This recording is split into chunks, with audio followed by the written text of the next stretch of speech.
Beredar rekaman memperlihatkan seorang tentara Ukraina yang bersujud dalam paritnya. Ia tampak dikepung pasukan Rusia bersenjata lengkap. Rekamannya beredar di Telegram pada Rabu, 17 Juli 2024. Dalam keterangan unggahan disebutkan pasukan Rusia memaksa tentara Ukraina menyerah di dalam paritnya.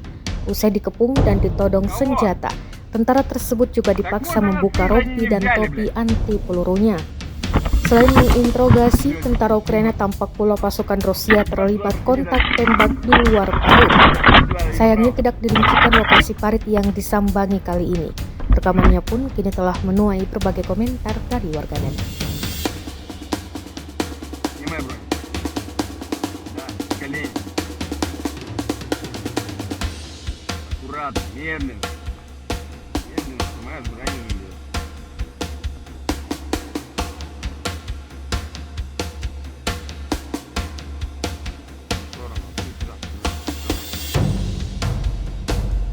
Да у меня, блядь, портфель этот с радейками.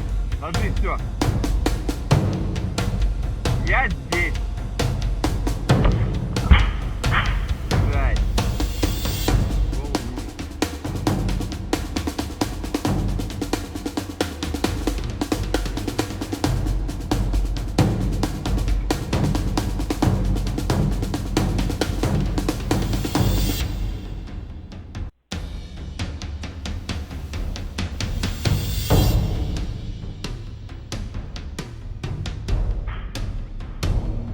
Ольга, где стоит? Ольга, где стоит? Сколько минут? Тишину.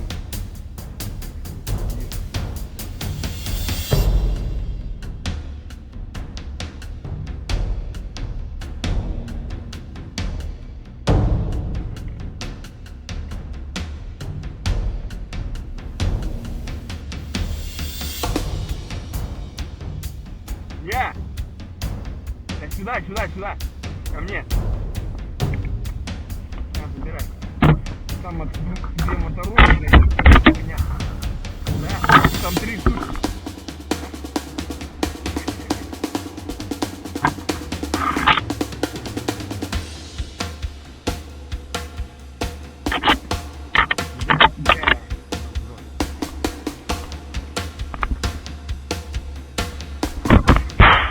А 200, сука, один из нас.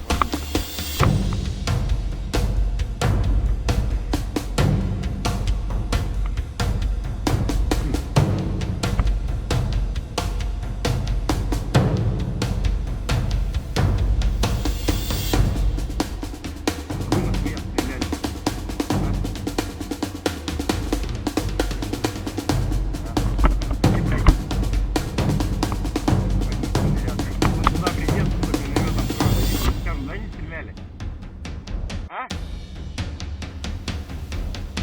Так и, блядь, они так не будут говорить. Что ты, блядь? Будьте мужиками, сука, сознайтесь, надо.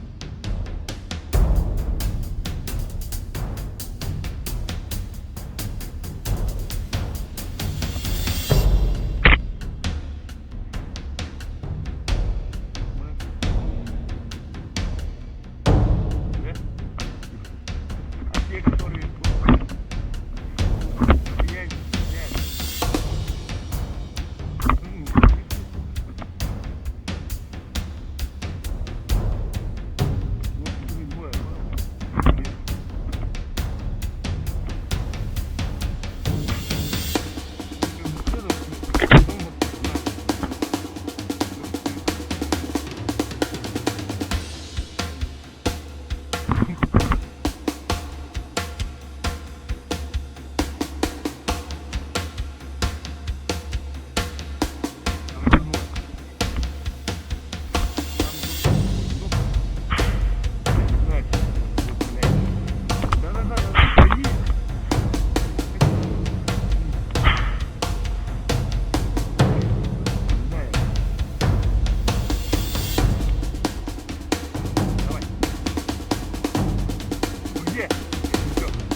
Женя.